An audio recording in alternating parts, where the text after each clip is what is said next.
ও মুসলমানেরা, জানা নাই কখন যেন তোমার আমার মৃত্যু চলে আসে। তুমি যে দল করো না করো আমার কোনো সেখানে আপত্তি নাই, কিন্তু তুমি আল্লাহ পাকের হুকুমগুলো ওরে নবীর তরিকায় পালন করো। মালিক যেদিন ডাক দিবে, ওরে ওই কবরে, যেই কবরে ডানে মাটি ওরে বামে মাটি, নিচে মাটির বিছানা, ওরে বুকের উপর মাটির চাপা, কেউ তো খবর নিবে না। ওই লাশকে আমরা কালকে কবর দিয়ে চলে আসলাম। আপনারাই বলেন, ওই কবরে কি তার বিবি বা মা বাপ ভাই বোন কেউ যাবেনি? বলেন, কেউ যাবে না। সেই জন্য মুসলমানের আরে, ও ফরিদপুরের চর কমলাপুরের মুসলমানের আরে, তোমরা এখন থেকে তওবা করিয়া, মালিকের কাছে তওবা করিয়া, সমস্ত গুনাহ থেকে ফিরিয়া এখন থেকে 5 ওয়াক্ত নামাজ মুসলমানেরা, যুবকেরা, বৃদ্ধরা, পুরুষেরা, ওরে বালেকেরা মসজিদে গিয়ে আদায় করো।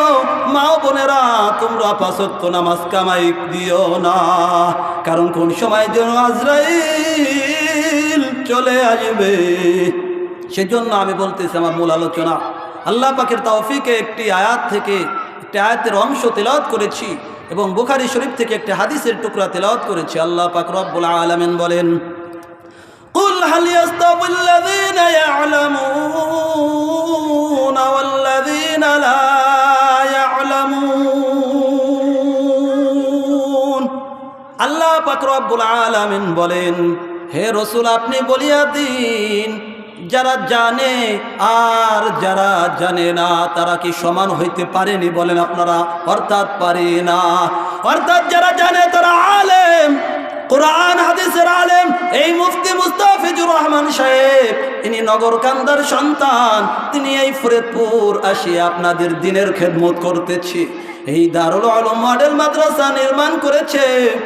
ওরে মুসলমানের, আমি বলে যাই, তোমরা একমাত্র ইখলাসের সাথে, একমাত্র মাওলাকে রাজি খুশি করার জন্য যদি এই সমস্ত মাদ্রাসার সাথে কি থাকো, শরীক থাকো, তাহলে হতে পারে এই ওসিলায় আল্লাহ পাক একদিন মাফ করিয়া দিবেন। একটি ঘটনা মনে হলো। ঘটনা, একজন ব্যক্তি মাদ্রাসার ছাত্র ছাত্রীদেরকে, আমরাও মাদ্রাসার পড়িয়া এলাকায় খানা খেয়ে বড় হয়েছি। মাদ্রাসার ছাত্র ছাত্রীদেরকে, অর্থাৎ ছাত্রদেরকে খানা খাওয়াইতো লজিন বা জাগির রেখে। ওই ব্যক্তি একদিন খানা আনার দেরি হয়েছে, এক ছাত্র বলে উঠছে, আর আমরা তো যেটা দুষ্ট খারাপ সেটাই মাদ্রাসায় দেওয়ার চেষ্টা করি, যে মাদ্রাসা যা ভালো হোক। ওই ছাত্রটা খানা আনার দেরি হয়েছে, কয়ে ওই গরু বা গাদাটা বা উটটা এখনো খানা নিয়ে আসতেছে না। এই কথাটা ওই জাগিরওয়ালা যে খানা খাওয়াইতো সে শুনে ফেলছে। সে রাগ হয়ে গেছে, আমাকে উট বা গাধা বা গরু বা উট যাই বলল। উনি প্রতিজ্ঞা করছে, আমি এই কথা শুধু আমি নিজের পক্ষ থেকে বলছি না, মুফতি আব্দুল গফফার সাহেব হুজুরের মুখে শুনেছি, আল্লামা মুফতি ইসমাতুল্লাহ কাসেমি সাহেবের মুখে শুনেছি, যে ওই ব্যক্তি ওই কথা শোনার সাথে সাথে বলছে, আর এই মাদ্রাসায় খানা খাওয়াবো না। তার ঘুম চলে আসছে কিছুক্ষণ পরে। ঘুমের মাঝে তিনি দেখতেছে, রে মুসলমান, তিনি দেখতেছে সমস্ত আসমান জমিন সব কিছু ধ্বংস হয়ে গেছে, অর্থাৎ কিয়ামত সংগঠিত হয়ে গেছে। ইতিমধ্যে জান্নাতীরা জান্নাতে যাইতেছে, জাহান্নামীরা জাহান্নামে যাইতেছে। এই মধ্যে উনিও জাহান্নামী হয়ে গিয়েছে। আর ওই মাদ্রাসার ছাত্র যাদেরকে খানা খাওয়াইতো তারা জান্নাতি হয়ে জান্নাতে যাইতেছে। আর একটা ছাত্র বলে উঠেছে, ও আমার ছাত্র ভাইয়েরা, আমাদেরকে যারা, যেই ব্যক্তি দুনিয়ায় মাথার গাম পায়ে ফেলানো টাকা দিয়া খানা খাওয়াইতো, ওই ব্যক্তি আজকে জাহান্নামে যাইতেছে। রে ভাইয়েরা, জলদি করে চলো, তাদের বাড়ি খানা খেয়ে আমরা আলেম হয়েছি, হাফেজ হয়েছি, তাকে আজকে আমরা জান্নাতে না নিয়া আমরা জান্নাতে যাব না। সুবহানাল্লাহ। ওই ব্যক্তি এখন বুঝতে পারলো, আমি তো ভুল করেছি। ও মাদ্রাসার ছাত্ররা, আমাকে মাফ করে দাও, আল্লাহ আমাকে মাফ করে দাও। আমি আজকে থেকে প্রতিজ্ঞা করতেছি, মাদ্রাসার যতদিন আমি জীবিত থাকব ততদিন পর্যন্ত মাদ্রাসার ছাত্রদেরকে খানা খাওয়াবো এবং সহযোগিতা করে যাব। তাই কি এটা বিপদে আসবে না বলেন? অবশ্যই বিপদে আসবে। আল্লাহ পাক রব্বুল আলামিন সেই জন্য বলেন, কুল হাল ইয়াস্তাবিল্লাযীনা ইয়া'লামুনা ওয়াল্লাযীনা লা ইয়া'লামুন।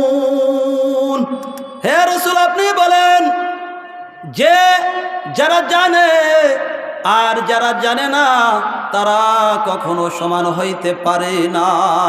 আজকে আমাদের উলামায়ে কিরাম, আমাদের উস্তাদের আমাদেরকে শিক্ষা দিয়েছেন, আমরা শিক্ষা গ্রহণ করেছি।